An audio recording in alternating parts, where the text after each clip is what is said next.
बांधकाम कामगारांची एजंटकडून लूट झालेली आहे। संसार उपयोगी वस्तूंसाठी 1500 रुपयांची मागणी करण्यात आली आहे। कामगारांसाठीच्या सरकारी योजनेवर एजंटने डल्ला मारलेला आहे। एजंटच्या नफेखोरीचे व्हिडिओ देखील सोशल मीडियावर व्हायरल होत आहेत। तक्रारीनंतर सरकारकडून प्रकारची गंभीर दखल, पालकमंत्र्यांच्या परवानगीविना संच वाटपास मनाई करण्यात आली। आता पालकमंत्र्यांची परवानगी असेल तरच संच वाटप होईल।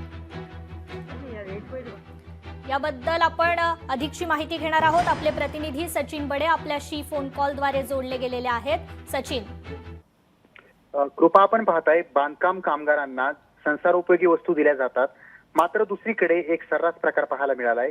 तो म्हणजे या बांधकाम कामगारांकडून पैसे घेतले जातात आणि या ठिकाणी पैसे कमवले जातात।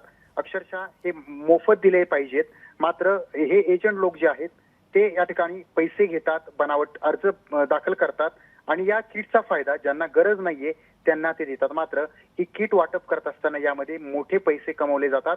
आणि एवढंच काय तर छत्रपती संभाजीनगर जिल्ह्याचे पालकमंत्री संजय शिरसाट यांनी प्रतिक्रिया देताना हे सांगितलंय की कोट्यवधी रुपयांचा यामध्ये घोटाळा आहे आणि त्यामुळे आता या ठिकाणी भांडे वाटप म्हणजे संसारोपयोगी साहित्य वाटप जे आहे ते त्यांनी एका पत्र काढून थांबवलेलं आहे।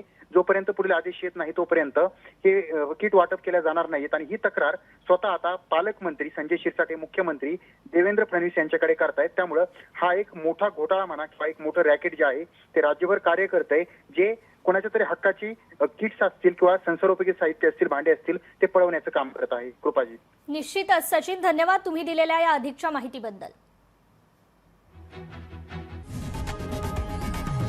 लोकशाही मराठी ऐका, पहा, जागरूक रहा।